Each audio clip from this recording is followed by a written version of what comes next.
This video will show you 6 steps that you can use to successfully paraphrase in a research paper or essay.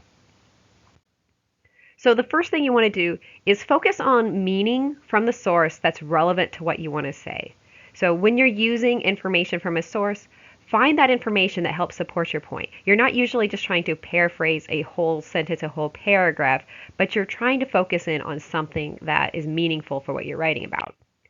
So I've got here a passage from this scholarly article by Luis Sebastio et al.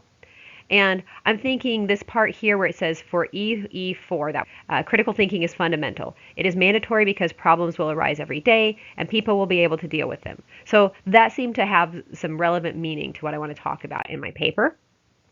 So what I can do is in that sentence, I can find the subject and the verb, and that'll help me restructure the sentence. So in English, verbs are going to have tense. They're going to be past tense or present tense, so that's a way that you can tell you've got a verb. And subjects are going to answer the question who or what verbs. So in this sentence here, critical thinking is fundamental. My verb is, right? Is present tense. If it was past tense, it would say was. So now that's my verb. And then my subject is who or what is fundamental? Critical thinking. Same thing for the second sentence. It is mandatory. Is my verb. Who or what is mandatory? It is. So now that I've got the idea of what the subject and verb of these sentences is, now I can take the next step to restructuring it so it's not sounding too much like the original. So I can look here and I can find other concepts, not just rephrasing the same concept that was the subject before, critical thinking, but other concepts in the sentence that I could use as a subject instead. So fundamental, I could say something like the fundamental thing is mandatory. I could say something like mandating XYZ, right? Instead of arise, I've got the rise of. So I can go through here and look for concepts and how's a way that I could express this differently so that it could be the subject of a sentence. And that'll get me on the right track towards writing something in a different way than the original source. And then I just need to finish that sentence, right? So if I start with the fundamental thing, well, what is the original source saying is the fundamental thing? Well, the fundamental thing is to think critically.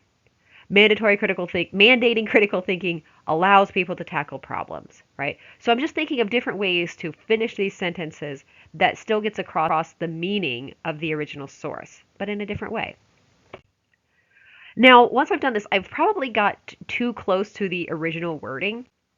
So if you look here, like it says, I've got some of these words highlighted. Ability is very similar to the word in the original source, able. Think critically, very similar to critical thinking. The word problem, very similar to the word problems. If I've got too many of the similar phrases and words here, even if I've mixed them up, it's not quite in my own words. It's just kind of a jumbled version of the original. So I want to look at some of these key terms and how can I change it to express a similar idea in a different way. Instead of ability, maybe I say skill. Instead of problem, maybe I say difficult situation. Now, I didn't change thinking critically here to a completely different phrase, even though critical thinking was in there, because critical thinking is like the main idea of what I'm talking about here. So that's like a key term in my paper. So you can keep a few like key terms or words that, are difficult to translate, like the name of a disease. You're not going to call it a different thing in different places and confuse your reader. But because you have to keep some of these key terms, make sure that you're being very careful not to keep other words too. Like you're just picking like one or two things that you might keep the same, and everything else needs to be changing around it so that it really sounds like it's your own words.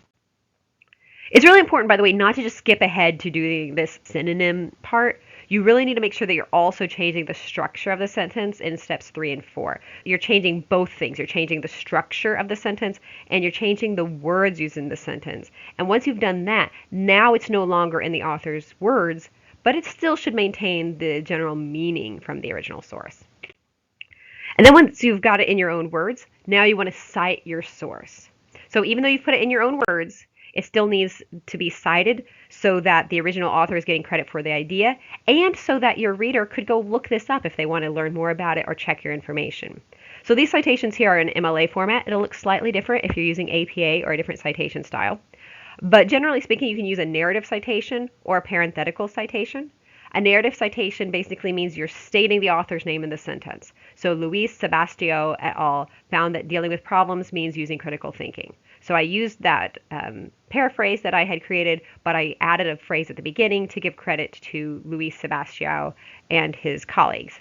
Or I could do the same thing, but I put the parentheses at the end to tackle problems people encounter. They have to use critical thinking, parentheses. And if you had a page number, you'd want to include that. This was an online source that didn't have numbered pages in the version that I was using. And then, of course, also make sure that you're citing on your works cited page. So you've got the in-text citation, leads the reader to the works cited page so they know exactly where they can look this up, exactly what sentence this is from, and they know that it's in your own words because it doesn't have quotation marks. So to recap, as you're doing your paraphrases, you're focusing on meaning that's relevant to what you're saying.